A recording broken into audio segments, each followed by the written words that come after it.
안녕하세요. 사랑동성교회 성도 여러분. 오늘은 성령의 열매에 속해 있는 자비에 대해서 설교를 합니다. 오늘 본문은 여러분들도 익히 들어 알고 계시는 노아의 때에 일어난 홍수에 대한 이야기입니다. 노아의 시대는 세상에 악이 만연해 있었습니다. 사람들은 하나님을 사랑하는 마음을 잃어버렸습니다. 그러나 하나님은 여전히 그들에게 자비를 베풀어 주십니다. 이 하나님의 자비를 함께 묵상하며 오늘의 나에게 베풀어 주시는 주님의 자비에 감사하고 또 하나님을 본받아 작은 것에서부터 자비를 베풀 수 있는 우리가 되기를 원합니다. 오늘의 본문을 통해 나눌 은혜는 세 가지입니다. 첫째, 악할 때에도 주님은 인내하시며 자비를 베풀어 주십니다. 6장 2절에서 3절 말씀해 보겠습니다. 하나님의 아들들이 사람의 딸들의 아름다움을 보고 자기들이 좋아하는 모든 여자를 아내로 삼는지라. 여호와께서 이르시되 나의 영이 영원히 사람과 함께하지 아니하리니 이는 그들이 육신이 됨이라. 그러나 그들의 날은 120년이 되리라 하시니라. 여기 2절에 하나님의 아들들은 하나님께 속한 자입니다. 즉 하나님을 믿는 사람들인 우리도 해당이 되어지겠죠. 반면에 사람의 딸들은 하나님을 믿지 않는, 하나님께 속해 있지 않은 사람들을 뜻합니다. 2절에서 하나님의 아들들이 사람의 딸의 아름다움을 보고 아내를 삼는다 라고 말합니다. 이것의 의미는 하나님께 속해 있는 자들이 하나님의 마음을 기준으로 아내를 찾는 것이 아니라 자신의 눈에 보이는 육체적인 아름다움만이 우선시 되는 것입니다. 이것은 하나님보다 세상 것에 더 마음을 두고 있는 것입니다. 이어서 3절에는 사람 안에 하나님의 영이 함께하지 못하고 육신이 되었다라고 말합니다. 여기에서 육신은 헬라어로 사르크스라고 합니다. 이것은 죄의 영향으로 사악하게 된 육체를 의미합니다. 육체, 물질적인 것, 그 자체로는 아름답고 하나님이 우리를 위해 주신 창조의 축복입니다. 그러나 이것이 문제가 되는 이유는 아름다운 것만을 보고 그것을 소유하려고 하는 욕망으로 인해서 하나님과의 사랑의 관계가 잊혀지고 눈에 보이는 것만 찾게 되기 때문입니다. 성경에서 말하는 악하다라는 말은 단순히 법이나 도덕적인 틀을 벗어나는 것이 아닙니다. 삶을 살아가면서 내 마음속에 하나님의 사랑을 잊은 상태를 말합니다.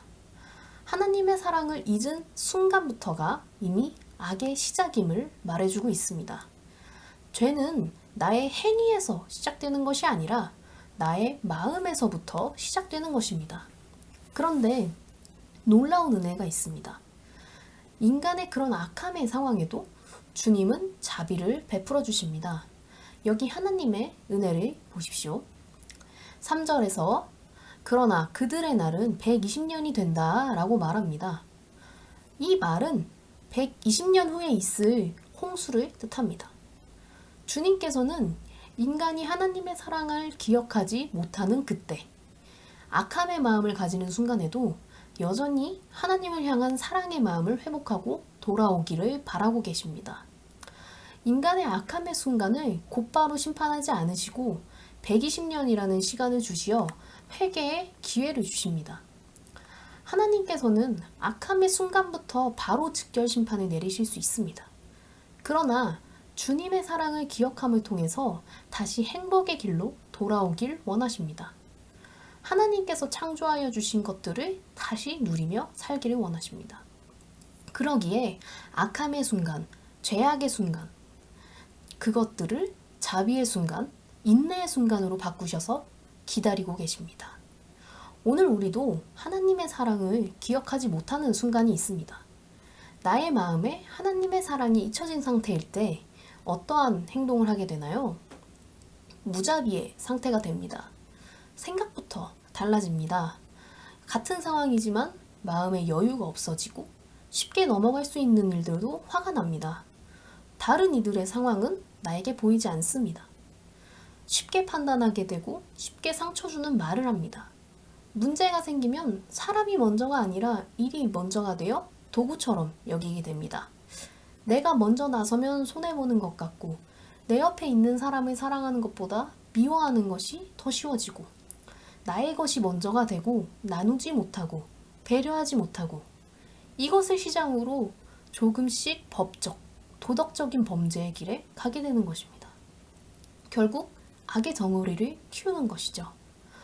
주님의 사랑보다 눈앞에 있는 세상에 초점이 맞춰질 때가 있습니다. 짧을 수도 있고 긴 시간 동안 기억하지 못하는 순간이 있을 수도 있겠죠. 주님은 나를 바로 나의 악함에 대한 책임을 당장 물으실 수 있습니다. 그러나 오늘 이 순간에도 노아의 때의 사람들을 위한 120년의 기다림과 같이 나 한 명을 기다리는 자비의 순간을 행하십니다. 나의 악함의 순간에도 120년을 기다리시는 주님의 자비의 순간이 있습니다. 이 자비의 순간을 기억하십시오. 그것을 조금이라도 알 때 우리도 작은 것부터 사랑을 행할 수 있게 됩니다. 둘째, 심판 속에서도 주님은 자비하십니다. 5절과 6절의 말씀을 보겠습니다. 여호와께서 사람의 죄악이 세상에 가득함과 그의 마음으로 생각하는 모든 계획이 항상 악할 뿐임을 보시고 땅 위에 사람을 지으셨음을 한탄하사 마음에 근심하시고. 본문의 내용만으로 보면 마치 하나님께서 이 세상과 인간을 창조하신 것 자체가 잘못된 일이고 그것을 후회하고 계시는 것처럼 보입니다. 한탄하다. 이 말은 히브리어로 인나햄이라고 합니다. 이 뜻은 숨이 차다, 신음하다 라는 뜻을 가진 나함이라는 것에서 유래합니다. 자기 자신이나 혹은 타인의 비극 때문에 애곡하거나 슬퍼한다는 것을 의미합니다. 근심하다. 이 내용은 영어로 보게 된다면 이렇게 표현되어 있습니다. His heart was filled with pain. 이 의미는 그의 마음이 고통으로 가득 차 있었다. 주님께서는 우리가 주님을 마음에 기억하지 못할 때 가슴속 깊이 고통과 아픔을 가득 가지고 계십니다. 슬픔에 신음하고도 계십니다. 인간을 만든 것에 대한 단순한 후회, 분노로 인해 인간을 처벌하고 심판하는 감정의 모습이 아닙니다. 사랑하기에 인간이 악함의 순간에 있는 것에 마음 아파하시는 것입니다. 여러분께서 사랑하는 사람을 한번 떠올려 보세요. 내가 자신을 얼마나 사랑하는지, 얼마나 행복하기를 원하는지. 그런데 그 사람은 그 마음을 알지도 못해요. 오히려 그 마음을 더 나쁘게 취급하는 이들도 있습니다. 고통의 길을 가는 것이 뻔히 보이는데도 불구하고 그 길에 다가서고 있는 것을 본다면 여러분의 마음은 어떠하시겠습니까? 후회의 감정이 든다면 어떤 후회일까요? 배신감이나 분노의 후회일까요?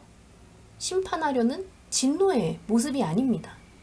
내가 더 사랑하는 걸 알려줄 걸, 그 길에 가지 못하게 내가 잘 잡아줄 걸, 행복하게 할 수 있었는데 내가 더 해주지 못한 것에 대한 후회감일 것입니다. 오늘의 하나님도 내가 그 사랑을 알지 못하는 상황이 있을 때 이런 마음으로 우리를 보고 계십니다. 주님은 언제나 우리를 사랑하시기 때문입니다. 13절의 내용을 보겠습니다. 하나님이 노아에게 이르시되 모든 혈육 있는 자의 포악함이 땅에 가득함으로 그 끝날이 내 앞에 이르렀으니 내가 그들을 땅과 함께 멸하리라. 본문에서 하나님께서는 사랑의 마음을 기억하지 못하는 이들을 보며 멸하겠다 말씀하십니다. 하나님은 사랑이시라면서 어떻게 이렇게 쉽게 다 멸하실 수가 있는가 생각할 수 있습니다. 하나님의 형상을 따라 지어진 인간은 하나님과의 사랑의 관계를 통해 살아갈 수 있습니다. 그런데 그 사랑의 마음을 잊은 채 날이 가면 갈수록 더 악하게 되어갑니다. 우리가 매스컴에서 사건 사고를 보다 보면 인간이지만 인간으로서 할 수 없는 일들을 하는 사람이 가끔 보여지지요. 그럴 때 사람들은 동물보다도 못하다고 합니다. 하나님께서는 인간을 창조하시면서 세상을 다스릴 권세도 주셨고 행복하길 원하셨고 그에 따른 무한한 능력도 함께 주셨습니다. 아름답고 천국과 같은 세상 속에서 살기를 원하셨습니다. 그런데 그런 하나님의 그 마음을 잊은 채 세상은 어떠한 가책도 없이 악한 일들을 하며 살아갑니다. 그것을 자기에게만 적용하는 것이 아니고 세상을 다스리는 권세를 통해 땅에 악함이 가득하게 합니다. 오히려 하나님께 받은 축복의 삶이 하나님을 잊은 순간부터 지옥과 같아 버리게 된 것이죠. 어쩌면 살아가는 순간순간이 살아가는 이만 못한 삶이 된 것입니다. 이럴 때에도 주님은 여전히 자비의 순간을 보여주십니다. 여기에서의 자비는 헤세드라고 합니다. 이것은 하나님의 본질이 사랑과 긍휼인 동시에 공의가 함께함을 나타냅니다. 이전의 3절의 내용에서 120년의 시간을 주어 인간에게 회개의 시간을 주고자 하십니다. 주님은 언제나 사랑 가운데에서 구원의 손길을 내미고 계십니다. 그 손을 뿌리치는 것은 구원을 거절해버리는 것이겠죠. 노아의 때 인간들은 120년의 시간 동안도 주님의 마음을 알려하지 않았습니다. 결국 자신의 손으로 심판을 선택해버렸습니다. 주님은 세상을 사랑하시지만 공의로 인해 죄의 결과를 없는 일로 만드시지는 않습니다. 노아의 때의 세상은 홍수의 심판을 피할 수 없게 된 거죠. 주님은 세상이 더 타락해져서 더 악한 일들이 일어나기 전에 심판의 손길을 피십니다. 이것은 죄로 인해서 물들어가는 이들의 고통을 사랑과 공의로 해결하시는 주님의 선택인 것입니다. 그렇지 않습니까? 자신이 사랑하는 이가 계속 나쁜 길로 갑니다. 그러면 훈계와 함께 서로 얼굴을 붉히게 되는 상황이 있다고 하더라도 바른 길로 인도할 수밖에 없는 거겠죠. 나쁜 길을 가고 있는데 그래 내가 너 사랑하니까 다 이해하고 용서할게. 이것은 어떻게 보면 사랑이 아니라 사랑이라는 이름을 쓴 방관입니다. 때로는 진짜 사랑하기 때문에 아픔을 공유하기도 합니다. 사랑의 매라는 말이 있지 않습니까? 제가 이번에 말씀을 준비하면서 본문을 묵상하면서 알게 된 것은 주님이 홍수를 선택할 때의 심정이 어떠하셨을까? 저는 이 묵상을 통해서 주님의 심판은 절대 무자비하고 사랑이 없는 것이 아니구나 라는 걸 알게 되었습니다. 하나님은 인간을 위해 세상의 모든 것을 창조하여 준비해 두셨습니다. 그리고 그것을 통해 행복한 삶을 살라고 다 주셨습니다. 그런데 인간은 그런 하나님의 마음을 보지 못하고 세상의 것만 보고 하나님의 사랑을 기억하지 못합니다. 결국 하나님의 손으로 만든 세상과 가장 사랑하는 인간을 더 큰 죄의 덩어리를 만들지 않게 하기 위해서 홍수로 심판해야 하는 주님의 심정이 어떨까요? 또 본문 이후의 말씀에는 홍수의 때 비가 40일간 내립니다. 40일간 비를 내리실 때 주님의 심정이 어떠하실까요? 차라리 한 번에 물이 찼다면 덜 아팠을지도 모르겠다고 생각이 됩니다. 주님은 40일간 비를 내리시는 그 순간에도 심판 가운데에서 인간들이 회개하는 기회를 주셨을지도 모릅니다. 저는 주셨을 것이라고 생각합니다. 어쩌면 그 누구보다도 심판의 상황에 큰 고통과 아픔 속에 있으셨을 것입니다. 주님의 자비는 이런 심판의 순간에도 함께합니다. 그렇습니다. 오늘의 우리가 주님의 사랑을 느끼지 못해 내가 죄를 짓는지도 모를 때가 있을 것입니다. 점점 그것이 커져가는 것도 모를 때가 있습니다. 고통받고 있는지도 모를 때가 있습니다. 그냥 세상을 살아가야 하니까 살아갑니다. 내가 왜 세상에서 이렇게 살아가야 하는가 생각하기도 어려울 때가 있습니다. 삶의 의미, 목적, 가치를 잃고 방황합니다. 주님의 그 사랑을 알지 못해서요. 때로는 이유 없이 고통 가운데 있을 수도 있습니다. 하지만 확실한 것은 그 고통 가운데 있는 나보다 주님께서는 더 마음 아파하시고 나를 구원하시기 위한 자비의 손을 내밀고 계시다는 것입니다. 우리가 자비의 손을 잡기를 원하고 계십니다. 주님은 우리를 사랑하시기 때문에 심판을 내리시지만 그 안에도 나를 위한 자비의 순간을 준비하신다는 것을 알길 원합니다. 셋째, 하나님의 자비는 끝이 없으십니다. 8절과 9절, 14절을 읽겠습니다. 그러나 노아는 여호와께 은혜를 입었더라. 이것이 노아의 족본이라. 노아는 의인이요 당대의 완전한 자라. 그는 하나님과 동행하였으며 너는 고페르 나무로 너를 위하여 방주를 만들되 그 안에 칸들을 막고 역청을 그 안팎에 칠하라. 주님은 인간에게 홍수라는 심판을 주시지만 그 안에 자비를 보이셨습니다. 그리고 그 자비는 심판에서만 끝나지 않습니다. 언제나 끝까지 존재합니다. 세상의 죄악으로 인해 심판을 하게 되지만 하나님은 노아를 선택하여 방주를 만들게 하십니다. 여기에서 노아는 하나님의 은혜를 입었다라고 나와 있습니다. 여기서 은혜를 입었다라는 말은 높은 자가 낮은 자에게 값없이 겸손하게 베푸는 사랑을 뜻합니다. 당대의 노아는 그냥 여러 명 중에 한 명으로 선택되어서 은혜를 받은 것이 아니라 경건하고 의로운 삶을 위해 노력하는 자였습니다. 9절에서의 노아는 의인이자 완전한 자로 나타나 있습니다. 그래서 주님과 동행하였다 이렇게 나타나 있습니다. 여기에서 의인은 곧다라는 뜻에서 유래됩니다.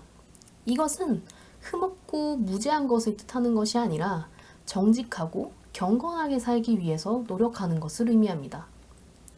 우리는 때로 완전해야만 주님의 일을 할 수 있고 주님의 사랑을 경험할 수 있다고 생각하여서 주님의 자비를 얻을 수 없을 것이라 추측합니다. 성경의 인물들은 처음부터 완전한 자가 아니라 불완전하더라도 주님의 사랑을 마음속에 기억하려 하고 언제나 하나님의 뜻을 따르고자 노력하는 모습을 보여줍니다. 때문에 노아와 같이 주님의 은혜를 받았고 그래서 세상의 심판 속에서 세상을 다시 새롭게 만드는 일에 동참하게 됩니다. 주님께서는 홍수의 심판을 통해서 이 세상을 멸하시지만 그 가운데에서도 노아와 같은 한 의인을 통해 방주를 만들어 세상이 완전히 끝나는 것이 아닌 새로운 시작의 순간을 주십니다. 그리고 또한 방주를 노아에게 만들라고 하고 지켜보지만 않으십니다. 방주에 대한 설계를 하나하나 섬세하게 전해주십니다. 이것은 나에게 구원의 방법을 작은 것부터 큰 것까지 섬세하게 그리고 끝까지 제시하시는 주님의 자비일 것입니다. 주님의 자비는 그냥 한 곳에만 이루어지지 않습니다. 온 세상이 악하여 사라져 버려도 마땅하다 보이는 그때에 주님의 자비는 언제나 끝까지 있습니다.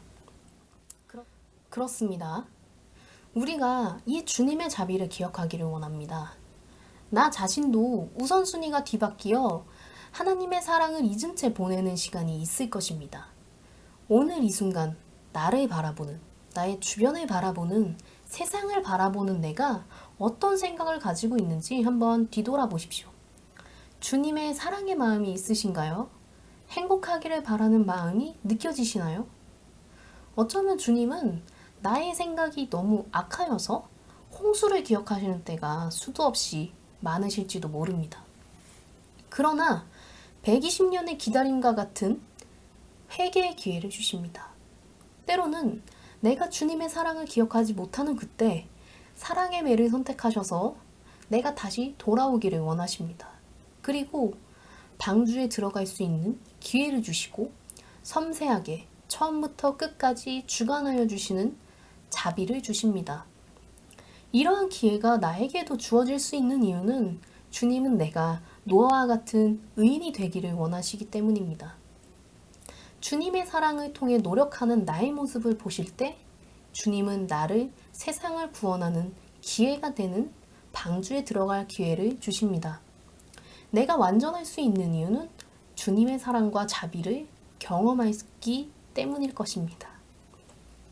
성도 여러분, 우리가 주님의 사랑과 자비를 행할 수 있는 이유는 지금 이 순간도 내가 행하고 있는 작은 사랑의 마음보다 혹은 행하지 못하더라도 훨씬 더 큰 주님의 사랑과 나를 향한 자비의 순간이 늘 함께하기 때문입니다. 이 자비의 순간을 늘 기억하시며 노아와 같이 의인의 삶을 살기 위해서 노력할 수 있는, 세상의 회복을 위한 방주의 역할을 할 수 있는 그리스도인이 될 수 있기를 소망합니다. 감사합니다.